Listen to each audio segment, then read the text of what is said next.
thought I was born to be a criminal. I'm going to die a criminal. I thought that was my destiny. I was convinced about that. Is it true today that when people pray, cloudless skies will break? So I'm one of the pastors here, as well as the evangelist, so I travel wide and far, as well as involved in pastoral responsibilities here at the church. I'm also involved in the Tuesday morning program, and here we have between 60, 70, 80 people sometimes that come in from the community, and we assist them, we help them with various needs, pray for some, help others financially or with food, and as well as put a meal. We have a community meal once every Tuesday at 12 o'clock, and we sit down, have a meal, and I guess I share, I bring the word. You know, Jesus said, man does not live on bread alone, but on every word that comes from the mouth of God. So I'll bring the word of God to the people. And, you know, I guess I want them to find the same you know, hope that I found. I just want to share that hope with the people. And I love it, you know. So I desire to, just give myself to this work and just help people in general, just to reach out, you know, to love them and to share, you know, the answers that I myself have found.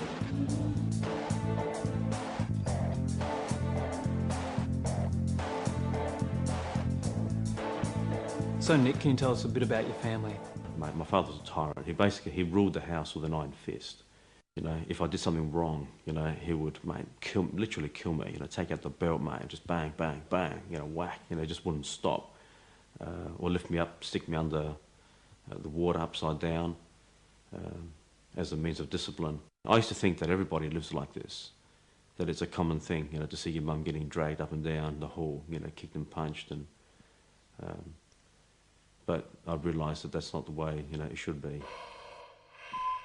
At the age of 11, I came home from school one day and my mum wasn't there, and I said to my dad, "Where's mum?" And he said, "She's not here, she's not coming home again, and don't ask me where she is." So I lived like that for a period of 3 months, not knowing where she was. And then one day my mum turned up at the school, primary school where I was at, and she took us, myself and my brother, and we just fled from my father's presence.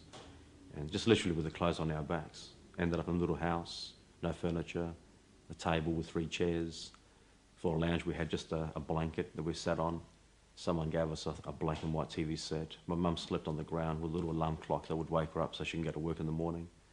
And she had saved up enough money to buy myself and my brother a bed. But that was it, you know. I realised that I had taken on a new role, that I actually had to look after my mum and my little brother.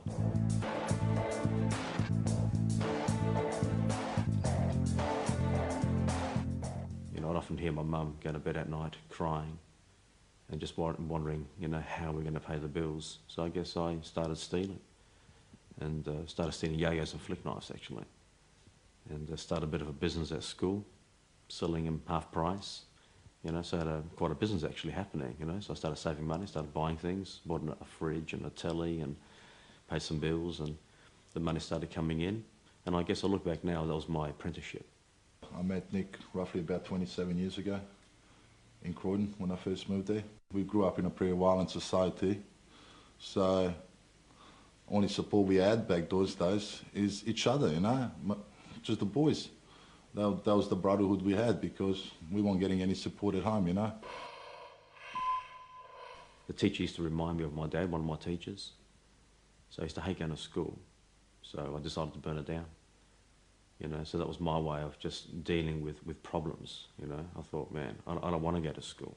I don't think it's right that anybody has to go to school, you know, so I just set a match, you know, to the school. So I got caught, found myself behind bars in a boys' home. By the age of 17 and a half, I became one of the worst juvenile delinquents in the state. You know, I look at my records now and I just, mate, can't believe it. You know, I think to myself, Nick, what possessed you? You know, but I had psychologists, psychiatrists trying to, you know, work out what the problem is. Very rebellious, very hard. Never used to think about, you know, what I used to do. My parole officer used to say to me, Nick, you know, if you don't stop and think before you act, you're going to kill somebody. You're going to spend the rest of your life in jail. We were trying to, I suppose, make our name for ourselves, you know, and the area we came from, we just sort of wanted to make a reputation. That was the only thing we had back those days, because we had nothing else, you know. You know, looking back now, there's only one thing that used to scare me, and that was knowing that one day the cops are going to knock on my mother's door and say, Mrs. Psaros, we found your son dead. When I was first dating him, because he sort of like started picking me up every day and we'd go for drives. I wondered why he didn't work, and he said that he travels a lot and deals in diamonds. So I thought, oh, this is interesting, because he did. He'd bring home jewellery and show me jewellery. I didn't know where he'd gotten it, but he'd said he was dealing and that was his job. It was a while before I knew what he was really into. Did you ever make an effort to change, and how did change come about? I was about 17 and a half years of age, and I was on a job, and the police rocked up. And I just bolted, I just ran. And the cops started chasing. They got a bit tired, so one of the cops pulls out his gun and it says, "Stop or I'll shoot." And I was filling with zigzagger at school, so I started zigzagging, you know, and mate, twice, mate, you know. He shot at me, and I just kept on running, kept on jumping fences. Got home, my feet were cut, exhausted. As a result of that, and a number of other things that happened in that week, I began to question, you know, whether I should, you know, quit crime and try to go straight. So I actually set myself on a course, mate, to do that. And I wanted to get drug free. You know, I wanted to get myself a job, and I wanted to change my life. And that's what I did. I actually committed myself over a period of 8 months, where I actually got myself a job for the first time. I got myself off drugs, no more drugs. I actually became a fitness fanatic, and I became addicted, mate, to training. I joined the local gymnasium, started boxing. Right? So I would spend hours just punching the bag, you know, and I stopped even hanging around with my friends. I just wanted a break from everything, just wanted to try hard. I guess it didn't work. First job lasted for 4 months, second job lasted for 3 months, and the third job lasted for 1 month. And I realised that I had a problem with authority. When somebody gave me orders, you know, mate, I used to think they're picking a fight. So I thought to myself, well, this time I'm going to make, you know, crime my career. Play it right, do it smart, learn from all my mistakes. And that's exactly what I did, mate. I sold myself out to organised crime, to do it in a professional manner.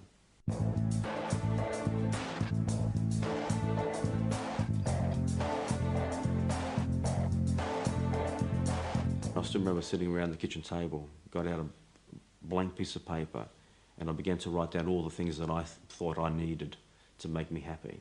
And it worked out to about $500,000. And I thought if I had $500,000, I'd be very happy. I'd be the happiest man in the world. And I basically just went for it. So 6 years later, I'd accumulated a lot of wealth. You know, bought myself, you know, a beautiful 930 Turbo Porsche. That was the second Porsche. I mean, I had a beautiful 911 SC. But I remember driving past the showroom and I saw a beautiful, nice gold 930 Turbo Porsche, and I thought, man, I want that, you know. So just went in and bought it. Building a house that was worth $500,000 alone. Just laid the foundations, you know, to build the house. In today's value, $2.5 million up in Tennyson Heights. So the money was no problem. The money was coming in thick and fast. Nick was really good at what he used to do. He used to have this charisma about himself, and a lot of people, they used to look up to him, you know. And me and Nick and a few of our boys, we were pretty good at doing what we had to do to make a lot of money real fast, you know. At our age, when we were, I don't know, in our early 20s, our paycheck used to be roughly, I don't know, $40,000 a month. And that's not bad money for young boys, huh? So I guess I was happy because I used to think, this is it. This is all that life has to offer. And I've got the best of everything. It was a funny life because it was high and then there were lows as well. Like there were many really big highs, lots of money, lots of fashion, lots of eating out, the high life of travelling and stuff like that. I think when you're in that sort of situation, it's like an abusive relationship really, because when you're in it, you don't even realise how bad it is until people on the outside are looking in and saying how bad it is.